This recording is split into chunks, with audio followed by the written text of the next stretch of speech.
स्वागत है दोस्तों आज के नए एपिसोड में। तो आज का एपिसोड बहुत ही ज्यादा इंटरेस्टिंग होने वाला है क्योंकि आज हम बात करेंगे हीट वेव पर।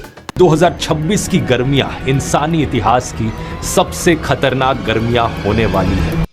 गर्मी अपने चरम पर है और कई राज्यों में हीट वेव का खतरा तेजी से बढ़ रहा है। दिल्ली में तापमान 40 डिग्री पार कर चुका है। यूपी और राजस्थान में 42 से 43 डिग्री, नागपुर, भोपाल, भुवनेश्वर जैसे शहरों में 45 डिग्री तक। हर साल हजारों लोग तेज गर्मी के कारण बीमार पड़ जाते हैं और हजारों लाखों लोग अपनी जान से भी हाथ धो बैठते हैं। लेकिन सवाल यह है कि हीट वेव होती क्या है और इससे खुद को कैसे बचाया जाए। इसके लिए पहले हमें जानना होगा कि हीट वेव होता क्या है। जब किसी भी एरिया का टेम्परेचर नॉर्मल टेम्परेचर से बढ़कर हाई टेम्परेचर हो जाता है और लगातार कई दिनों तक गर्म हवा चलती रहती है तो उसे हीट वेव कहते हैं, यानी आमतौर पर उसे लू कहा जाता है। भारत में खासकर अप्रैल, मई, जून में यह खतरा ज्यादा बढ़ जाता है। नॉर्थ इंडिया जैसे यूपी, बिहार, राजस्थान, मध्य प्रदेश में इसका असर बहुत ही ज्यादा देखने को मिलता है। लेकिन अब की बार 2026 में यह प्रॉब्लम कुछ ज्यादा ही बड़ी होने वाली। इंडियन मीटियोरोलॉजिकल डिपार्टमेंट ने हीट वेव वार्निंग्स अभी से ही देनी शुरू कर दी है, क्योंकि मौसम विभाग के कुछ एक्सपर्ट ने हाई अलर्ट जारी किया है और कहा है कि हो सकता है यह गर्मी कई सालों का रिकॉर्ड तोड़ सकती है। और आज 2026 में लगभग 140 सालों बाद ये वापस आ रहा है। यूरोप के सबसे बड़े वेदर फोरकास्टिंग सेंटर ECMWF के लेटेस्ट मॉडल्स कह रहे हैं कि पिछले 140 सालों का सबसे बड़ा एल नीनियो आने वाला है। कुछ एक्सपर्ट्स तो इसे मेगा एल नीनियो भी बुला रहे हैं और कहा जा रहा है कि 2026 की गर्मियां इंसानी इतिहास की सबसे खतरनाक गर्मियां होने वाली है। लेकिन अब सवाल यह है कि इसमें गवर्नमेंट क्या करेगी। गवर्नमेंट कुछ नहीं करेगी। ऑलरेडी गवर्नमेंट डेवलपमेंट का काम कर रही है।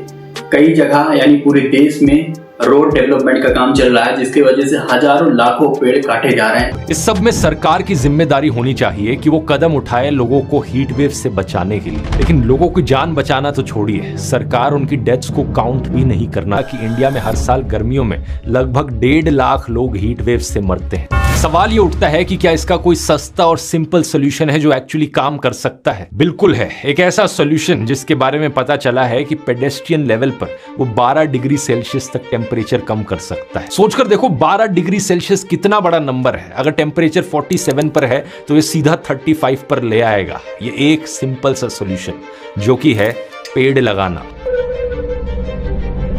182 स्टडीज की मेटा एनालिसिस ने इस चीज को कंफर्म किया है। ज्यादा पेड़ लगाने से कंक्रीट भी कम रहेगा, जिससे रात का टेम्परेचर भी इतना ज्यादा नहीं बढ़ेगा और ये हीट वेव डेथ्स अपने आप कम हो जाएंगी। तो सवाल ये है कि क्या इंडिया में पेड़ लगाए जा रहे हैं? अनफॉर्चुनेटली दोस्तों, बिल्कुल नहीं। इनफैक्ट इसका उल्टा ही किया जा रहा है। अकेले 2024 में ही 18,200 हेक्टेयर प्राइमरी फॉरेस्ट काट दिए गए। मुंबई में मैंग्रोव्स काटे जा रहे हैं। All these massive machines are here to destroy the mangroves. Delhi में DDA ने सुप्रीम कोर्ट के 1996 के ऑर्डर को नजरअंदाज करते हुए रिज फॉरेस्ट काट दिया। महाराष्ट्र के गढ़चिरौली में माइनिंग प्लांट के लिए 1.23 लाख पेड़ काटे जाएंगे, जिसकी मंजूरी मोदी सरकार ने दी है। नासिक में 100 साल पुराने बैनियन ट्रीज काटे जा रहे हैं।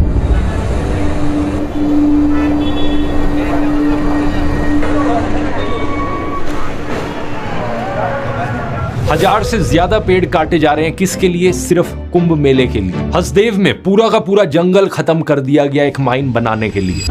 सरकार और कंपनी मिलकर बहुत धोखा दिए हम आदिवासी। ग्राम सभा उन्होंने 3 बार करवाए, लोगों ने इनकार कर दिए। हम खदान ही नहीं चाहते हैं, तो उन्होंने चौथा बार में षड्यंत्र किए। सचिव और सरपंच को दबाव बना के ले जाके उनको दबाव करके लिखवाए। पिछले 1 साल में गुड़गांव में 12,500 से ज्यादा पेड़ काटे गए।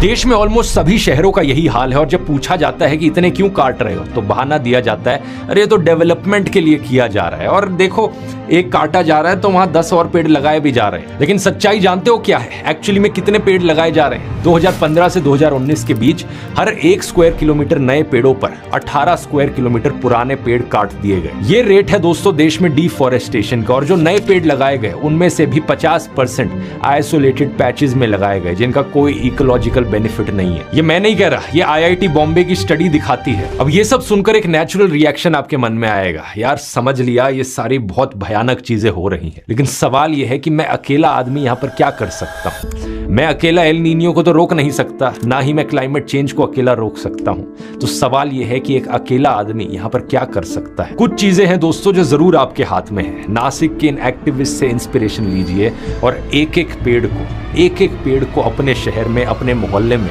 कटने से बचाइए।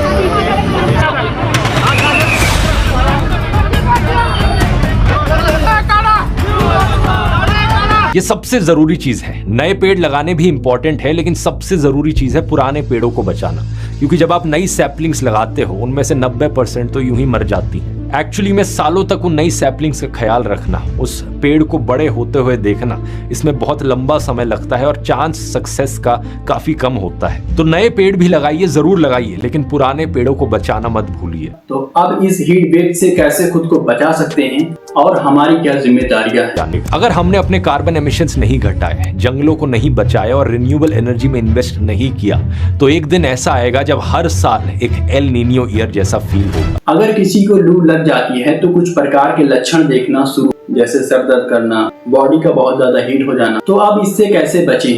अगर बाहर जा रहे हैं तो पानी की बोतल को साथ लेकर जाएं। सुबह 11 बजे से शाम 4 बजे तक इस समय धूप बहुत ही ज्यादा तेज होती है, तो कोशिश करें कि इस समय घर से बाहर न निकलें और सर को भी ढक कर रखें। बाहर जाते समय टोपी, छाता या गमछे का भी इस्तेमाल आप कर सकते हैं। घर को ठंडा करने के लिए खिड़कियों पर पर्दा लगाएं और पंखा, कूलर या एसी का सही इस्तेमाल करें। लोग अक्सर अपने घरों को ठंडा करने के लिए एसी चलाते हैं। उससे घर तो ठंडा हो जाता है, लेकिन उसी एसी से पीछे से एग्जॉस्ट हीट निकलती है, जिससे आसपास का एरिया पूरा गर्म हो जाता है। और इसे भुगत वो लोग रहे हैं जो एसी अफोर्ड नहीं कर सकते। इंडिया में 38 crore workers heat expose sectors में काम करते हैं, रिक्शा चलाते हैं, कंस्ट्रक्शन साइट्स पर पत्थर ढोते हैं, सड़कों पर सामान बेचते हैं, डिलीवरी करते हैं। ये अधिकांश इनफॉर्मल है। इनके पास ना कोई पेड लीव है, ना हेल्थ इंश्योरेंस है, ना कोई लीगल प्रोटेक्शन है। यही लोग इस बढ़ती गर्मी का पूरा बोझ उठा। अगर कोई तेज धूप के कारण बेहोश हो जाता है तो उसे तुरंत छांव में ले जाएं,